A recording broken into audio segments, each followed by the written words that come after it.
amigos, esta es Carmen Mirabal en Desde Mi Punto de Vista. Hoy tengo un programa muy especial y no quiere decir que los anteriores no lo hayan sido. Lo que pasa es que vamos a celebrar 60 años de la Fania. Gracias a los amigos de Salserísimo Perú que me hicieron una entrevista, Martín, para su programa, pues me gané muchísimos fanáticos que no conocían de que yo había sido la relacionista pública de Fania y me han seguido en todos mis trabajos a partir de ahí, cosa que agradezco mucho a los amigos del Perú. Entonces, eso también me hizo reencontrarme con un amigo que quiero, aprecio mucho, que es Alex Masucci, hermano de Jerry, ex vicepresidente de la Fania mientras estuvo vigente, y un hombre que en los años que trabajé allí aprendí a estimar, a querer y sobre todo a admirar, porque era un hombre maravilloso, trabajador, tenía muchas ideas y de las cuales aprendí algunas también. Yo, en estos 50 años que estoy celebrando de mi carrera con mi libro La Mirabal, pues no puedo desprender un capítulo para Fania ni para muchos de sus exponentes, porque pues muchos de ellos que todavía están vivos siguen siendo mis amigos y guardamos muchos bellos recuerdos de aquel entonces. Pero no quiero darle largas, quiero que hablemos con Alex Masucci. Con este ritmo sabroso, un beso tanto, yo lo pongo a vacilar. La voz de Magayuel. Como artista de la Fania, yo lo pongo a gozar, bebé. Quítate tú pa' ponerme yo. Quítate tú.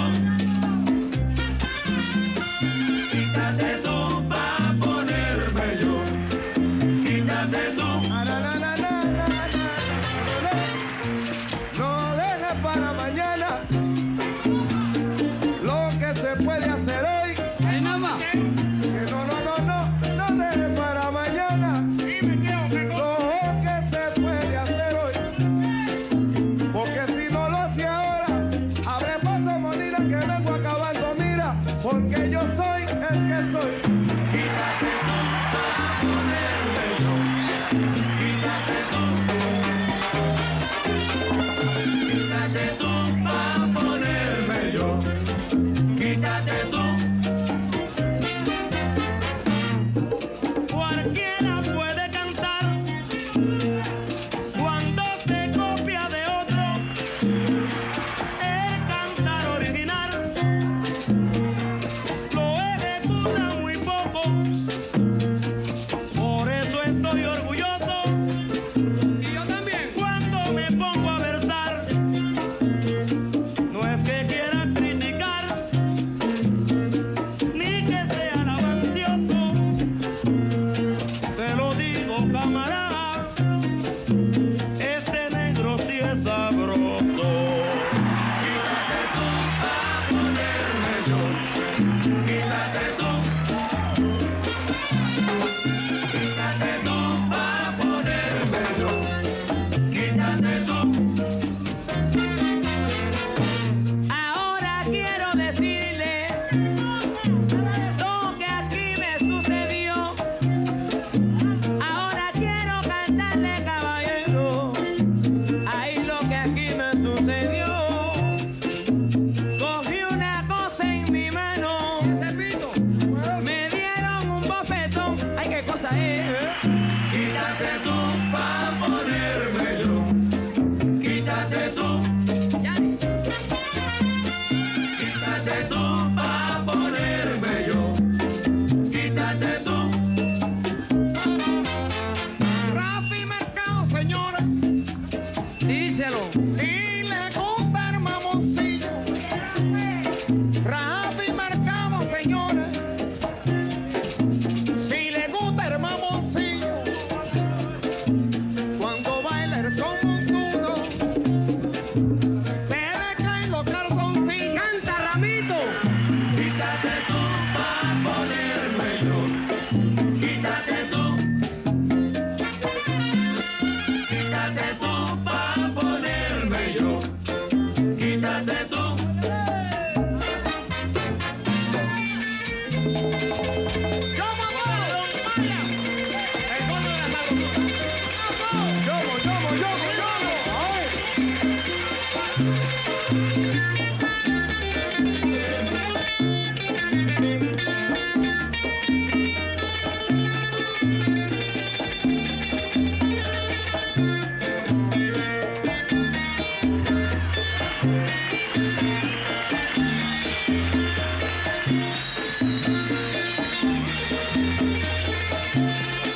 Bueno, amigos, estábamos escuchando a la Fania All Stars en un pedacito de Quítate tú pa' ponerme yo, que es parte de la película World Thing, que fue más o menos en la época que yo entré a hacer las relaciones públicas. Así que ahora tengo con nosotros a Alex Masucci. Alex, ¿cómo estás? Tantos años sin saber de ti. Muy bien. Estoy viejo, pero estoy bien. Alex, hay muchas preguntas que la gente hace sobre la verdadera historia de Fania.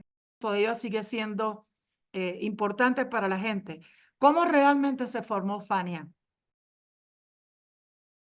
Well, first of all, my brother, Jerry Masucci, he was 15 years older than me. So in 52, he was 17, I was 2, and he quit high school and joined the Navy. And he was stationed in Havana, and he loves it. You know, he just loves it. So he spent 2 years in Havana, more or less. And when he came home, Latin music was what was happening in New York. You know, the Palladium, the Latin Quarter, Tito Puente, Tito Rodriguez. Everybody was going to these two clubs. You know, white, black, Puerto Rican, Cuban, Jewish, Italian. They were all there. So it was really the beginning of integration, if you look at it that way, you know. And so he was out every night dancing, you know, and coming home at all sorts of hours in the morning. One time he came home with a white suit all covered in blood. My mother started freaking out. It wasn't his blood, so that was good. And then he finished he got his high school diploma in the Navy. And then on his 21st birthday, he joined the New York Police Force. And I was a kid, and we slept in the same bed. And at night he would put on Latin music, And I would say to myself, who is this guy? Why is he listening to this music? Why you I don't listen that? understand it. How does he understand it? You know, it was very strange for me. So I grew up listening to Latin music from a very young age. Anyway, he then he gave these guys a ticket. This guy George Martin, who became one of his lifelong friends, he gave them a ticket, and they were all. So they told him about this college in Mexico City, the University of the Americas, it was then called, or Mexico City College. It was then, it turned into the University of the Americas, where I went to. Anyway, so he figured he'd go there and learn Spanish and become a detective. So he did that. He came back, and then he entered law school in New York law. But in the meantime, he went back to Cuba with some friends, and for a year, he never came back. He was living in Cuba, like from 58 to after the revolution, you know, because, you know, Fidel was backed by America, supposedly. And, you know, so he was working as the assistant public relation man to the United States for Cuba. Then we were going down to Cuba to meet him. I was like 9 years old, or 10, whatever it was. And when we got to Key West, you used to take a boat over to Cuba. There was a telegram, don't come, I left. So he finished law school, he became a lawyer, and and he passed the bar, you know, everything, but they didn't give him his license right away because of the Cuban thing. And he had to wait to get, you know, to get his license for a while. And then he finally got it, and he was practicing law at 305 Broadway. And he met Johnny. It was this crazy couple, Artie Kappa and Carmen. Artie was Jewish, of course, and Carmen was this really firecracker of a Cuban, you know, Cuban girl. They were married, and she was very hot. You know, I was a young kid. And we go, you know, and Artie was a record producer. So he kind of introduced Jerry to the whole thing. And one night at a party, Johnny Pacheco was there, and Jerry and Johnny met. And Johnny was going through a divorce with his first wife. And so Jerry was going to represent him. And then we were all having a great time when Artie said, everybody has to leave. I'm going to make love to my wife. And he threw everybody out of the party. They were like a wild. And I was a kid. I was in shock. Anyway, that's how Jerry and Johnny met. And then they came, my brother borrowed $5,000 from my mom, you know, and my mother and father, my mother was a seamstress in a sweat factory, basically. And my father was a truck mechanic for Hertz trucks.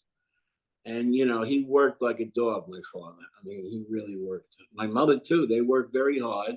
And we lived behind a candy store in Brooklyn in one of the smallest apartments I've ever seen. And they lent him $5,000.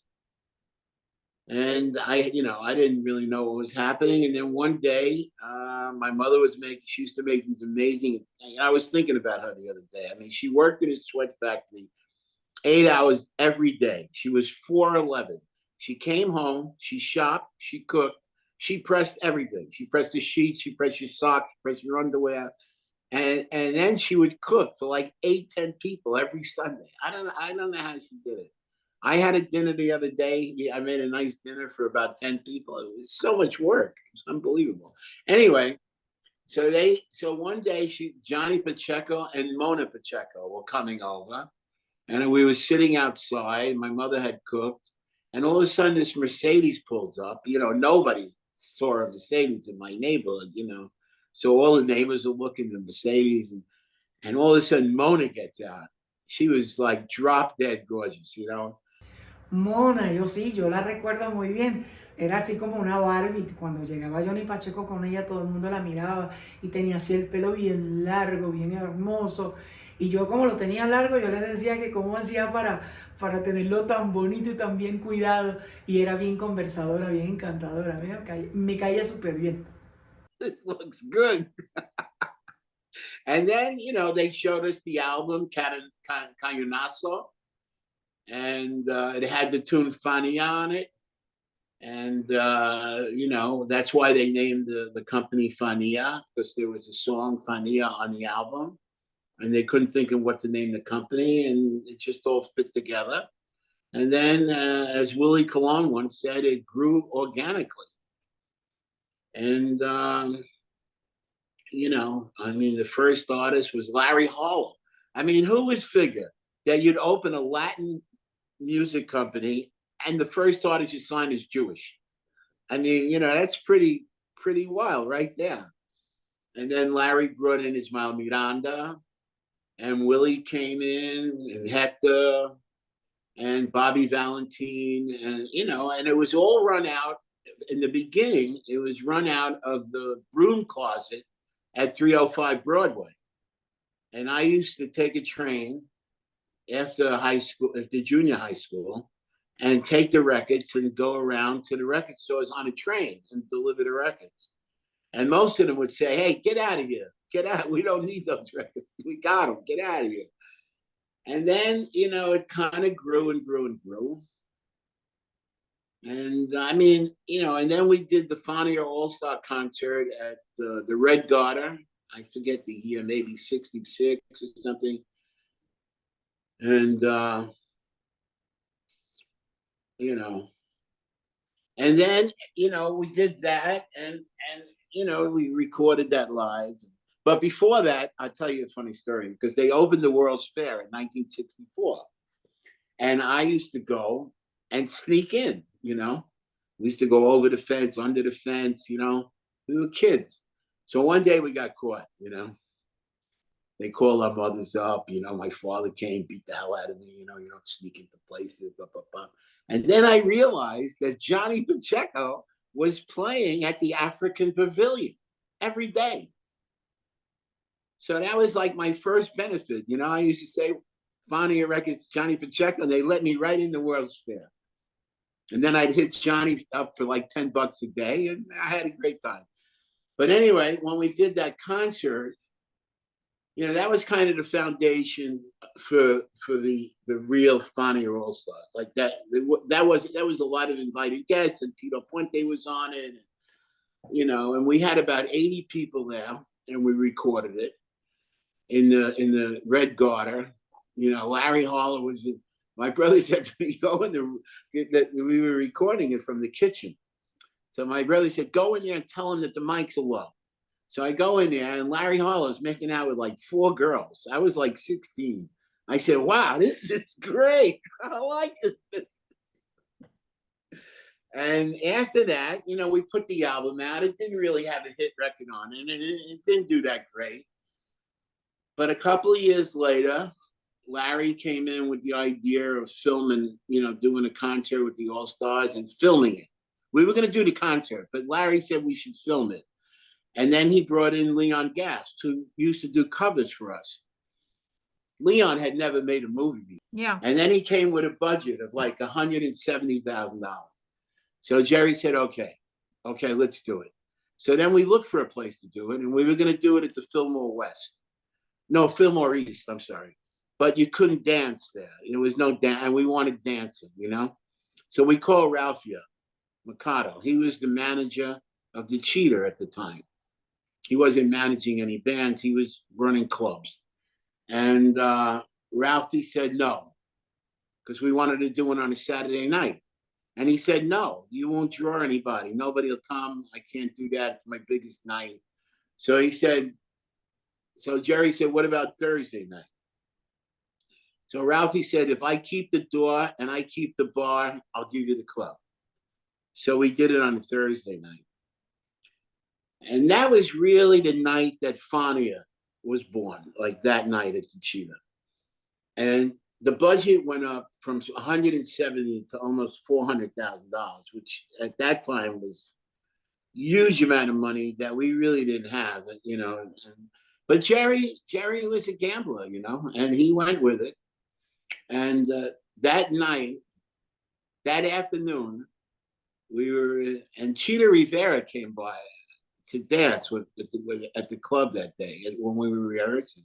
She just passed away now, like they were rehearsing, and they had never really played together before, you know, in years. And it was a different band that played, you know, at the Red Garter. But anyway, Jerry turned to me and he said, "They suck." I said, "I know, they sound terrible." And he goes, "We're gonna lose our shirts with this." So then Willie, everybody had to do an arrangement. And Willie came with his arrangement, you know. And one of the guys, you know, looked at the arrangement and ripped it up and threw it on the floor. And Willie flipped out. You know, he flipped out. He wanted to leave. Yeah, and then Jerry said to me, you know, "You stay with Willie. Make sure he doesn't leave. You know, he's got to be here." And I stayed with Willie.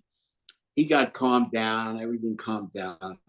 And then that night, you know, we had lines around the block, you know, and they played unbelievable. I mean, the music, you know, I'm sure everybody's listened to the Fonnie Roll Stars live at the Cheetah, you know, and it was just an amazing night. And it's really known, whether true or not, is the night New York salsa was born. And that was really, you know, the beginning of Fania becoming the hottest company in the Latin music business, what they call the Motown of Latin music. Yeah, I know. Then I got out of college and I went up to the office and Jerry hands me 2 film cans. And I said, "What's this?" And he goes, "You're the distributor." I said, "What? I'm distributor of what?" He goes, "You're the film distributor." So Ray Aviles became my first partner. You know, I love Ray. We were partners in A&R film distribution. When I was a kid, I used to go to the to the Village Gate, you know. I was like 14, 15. And Ray would be the guy at the door with the counter, you know. And he wouldn't let me in ever. He would never let me in. I had to get Symphony Sid to come up to say, "All right, let the kid in." But he was tough. And I, you know, so then we did the opening on Broadway. You were at the opening in Puerto Rico. Do you remember that? Yeah, I was. So, you know, that was like the first thing I ever did alone, you know, like promote that movie. And Wometco Theater, I remember I was going up the hill on the same street where Mecca was on. The car was driving. I was thinking, what happens if nobody's there? Like nobody's there. And then everything I did was a failure, you know? And I get to the top of the hill and it's packed with people. Jerry and Johnny didn't get in that night. So I was at Walter. His name was Walter. I don't remember. But we had started the movie in one theater, and they had these huge glass doors, like, you know, that opened up, you know, like 3 or 4 that opened, you know, and they were all glass. And I was in the lobby with the Wometco guy, Walter. Can't remember his last name. Great guy. And we turn around and there's people packed against the glass like sardines. And I said to him, what we gotta do is when the first reel stops, we put it in the second theater and then we'll let everybody in. So the reel stopped and I'm getting it all done. And I turn around and there's nobody there. And he looks at me, I look at him, what the hell happened to all the people? And with that, bricks were flying through the windows. Boom, boom, boom, boom. And all the doors broke. They were doors, not windows. And the people came rushing in. It was like, oh my God. And we're directing him upstairs. I got the film ready to go on. Everybody sits down. I'm thinking, no, thank God nobody got killed. And then I finally sit down in the balcony and I'm relaxed, you know, and the movie's about to start. And these kids come in with a couch over their heads. And they go to the end of the balcony. And I yelled, "No!" And there was a ledge there. I didn't know it. They put it there and sat down. It was quite a night. And what else? Porque yo le traigo una cosita bien sabrosita para todos ustedes. Y yo quiero que todo el mundo cante. Y no le tenga miedo a la jara, porque si yo digo algo fresco, no Nos van a llevar todos presos porque a mí no me pueden llevar solo, ¿verdad? Ok. Ustedes dicen lo que yo diga. Y forget about everybody, ¿ok? Yo no le pique mucho English, pero le meto más.